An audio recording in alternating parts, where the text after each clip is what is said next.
Your defense mechanisms are so good, they will even keep you stuck in healing. And here's the thing, most people have no idea that this is even happening because your nervous system isn't just protecting you from danger, it's protecting you from change, even the change that you say you want. In today's video, I'm going to break down exactly how your nervous system keeps you playing small, how it keeps you trapped in what I call the healing loop, and why waiting until you're ready is the fastest way to stay stuck.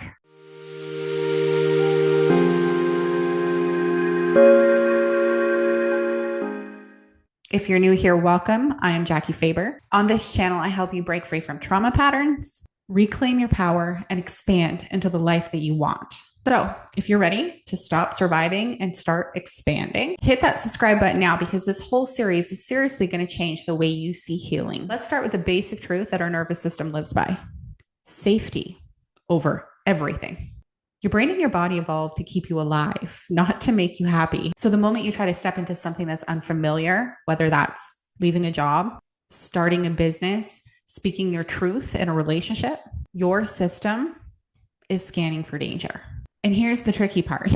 Danger to your nervous system doesn't just mean physical harm. It means anything unknown, unpredictable, or potentially threatening to your sense of self, which means even your dream life can register as a threat. Think about it. If you've lived your whole life people-pleasing, speaking up is going to feel unsafe. If you've only ever known chaos, stability can feel boring, empty, maybe even wrong. That is not a moral failing. That is your wiring. Let's talk about the sneakiest trap I see.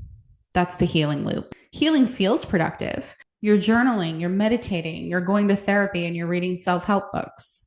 And all of that can be incredibly supportive until it becomes your new safe zone. Because as long as you're preparing to live differently, you don't actually have to live differently. And your nervous system loves that. There's no real risk in reflection. There's no discomfort of the unknown.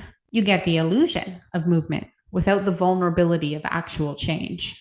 And this is where people will stay for years. They will convince themselves, I just need to heal a little bit more first.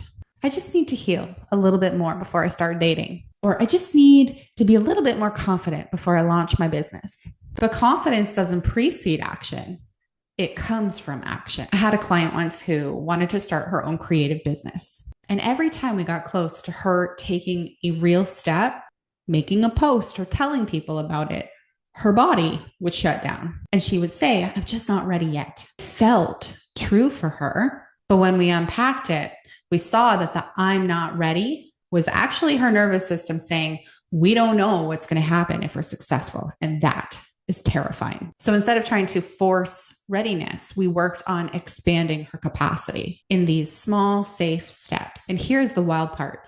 She didn't feel ready when she started, but her readiness grew as she did the thing. And that's how it actually works. That's why I always say readiness is a myth. If you're waiting until you feel ready to take a leap, you're going to wait forever because readiness isn't a feeling. It is a skill your body learns through experience. Your nervous system literally rewires itself as you prove to yourself that the thing you feared is actually survivable. That's why expansion feels uncomfortable at first because it's new neural pathways forming. When you can finally understand this, then the question starts to shift from am I ready to what small step can I take today to push myself out of my comfort zone without overwhelming my system? And that is where the growth happens. Not in these big, giant, dramatic leaps, but in sustainable, repeatable stretches that your body can integrate. And if you're finding this helpful, make sure you subscribe and turn on the bell so you don't miss the next episode in this series. Because in the next one, I'm going to show you if you're actually resting or if you're avoiding your growth. So here's your takeaway for today. Your nervous system isn't your enemy. It's not trying to ruin your life. It's simply trying to keep you alive based on what it knows. But safety and fulfillment are not always the same thing. So the key is learning how to work with your system instead of against it. That means recognizing when your defenses are actually just old programming, gently learning to expand your capacity, and remembering that you will never feel ready first. If you've been stuck in a healing loop and you're ready to move into expansion, drop a comment below and let me know your I'm not ready story yet. I would love to hear it. Thanks for watching, and I will see you in the next episode.